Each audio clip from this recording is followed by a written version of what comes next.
This is my garbage disposal remote, and in this video I'll show you how to install one of these buttons instead. When we built this house, they didn't give us a switch for a garbage disposal. As you can see here, I don't have one.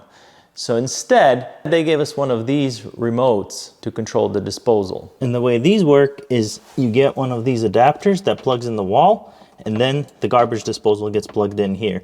So from here, I can also control the disposal by pressing that button, or I can do it with that remote. However, we wanted something like this that is close and that kind of blends in with the faucet and the sink setup better. So let's begin. So step one, you're gonna need to drill a hole that is 1.25 inches or 32 millimeters wide. In my case, I asked the granite guys to come back and drill me a hole. So that's what they did.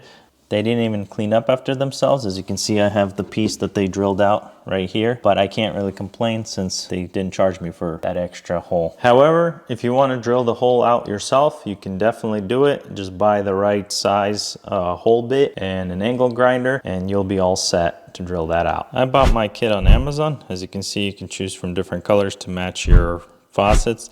It's about 29 or 30 bucks. It's actually pretty cool how it works. I'll explain to you once I unbox it. It comes with a box like this.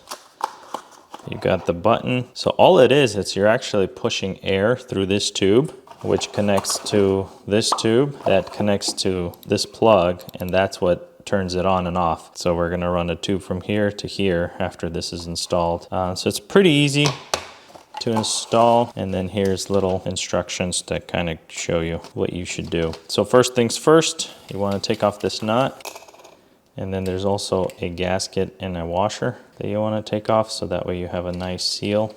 And then we're going to put this from the top.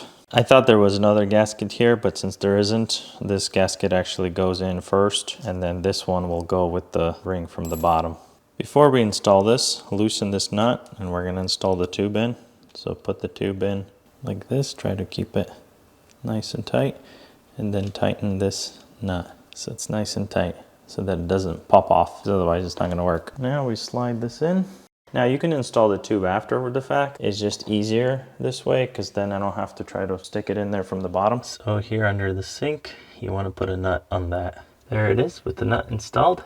Next, install the tube into this side. Also loosen this up a little bit, put this in, make sure it's nice and tight, and then tighten this. I've noticed that it's easier if I spin this instead of this, because I need to spin. If I spin this, the hose has to spin, then it gets twisted and it pops out. So if I just do this, then the hose doesn't move, and I can make sure it's nice and tight. Take off this protective cover, unplug your disposal, plug the opener first, and plug the disposal.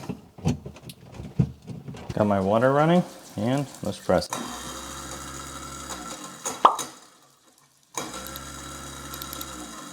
Works good. Check out this next video right here.